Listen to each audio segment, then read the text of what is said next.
Aston Villa ปอยงเซ็นสัญญาจอฟิลิเป้คูติโนลองเตอร์ลูกสโมสรบาร์เซโลนาปอยค่าตัว1 ล้านยูโร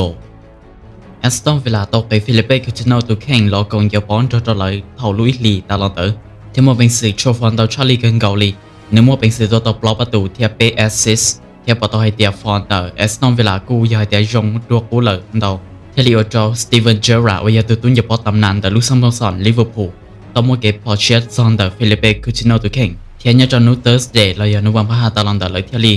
มัวเก็บพอยงจอจงบาร์เซโลนาเทลีเสียเชียร์เซนสัญญาฟิลิเป้ตัวแข่งยอ1 ล้านยูโรคูติโนตลกงจอจสตีเวนเจอร์ราวิยาตัวกัปตันทีมลิเวอร์พูลปต่อกันเยาปอจอลิเวอร์พูล4ช่องออสเซียกับเปซาจอออสเซียกับจีนเดอร์เทียตัดชินอยาตัวกับชื่อทีมยาจอหอพรีเมียร์ลีกอังกฤษโอยาทีมแอสตันวิลล่าสลีสตีเวนเจอร์ราตัวแข่งในต่อให้เดีย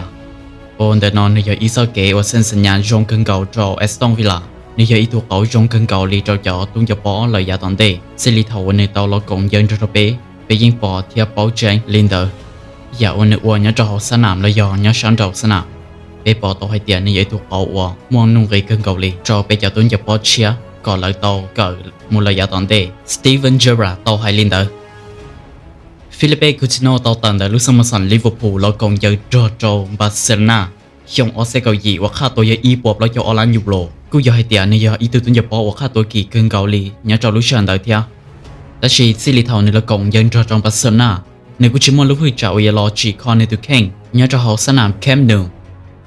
บาร์เซโลนาเทเลโมฟิลิเป้คูติโนตัวแข่งตีโมจอเบย์เมนิกเนี่ยจอรู้ละด้วยกันออสเซียเกาจั่วออสเซียนึงกองเดอ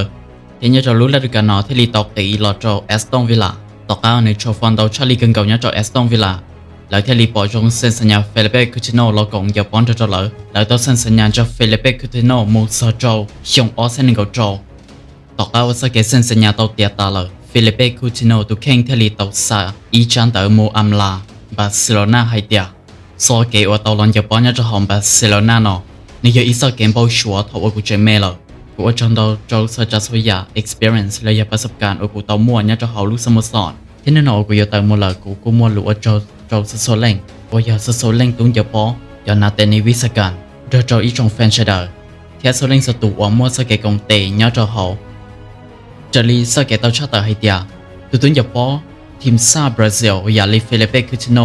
ตัวจะเสียเงินลินเดอร์70%เทียจะอยากตัวใส่ลินเดอร์100,000ชีเซียปอนต่ออีลูอาทิตย์ซื้อย่าลืมแต่เนี่ยเราได้คลิปนอกกูมาให้เราจะเจอลินาซึตอนนี้มึงลองตัดเลยชีสนักในไลน์ในแชทใน subscribe เถอะเอวจนตอนนี้จะได้เป็นอะไรชิ้นจีด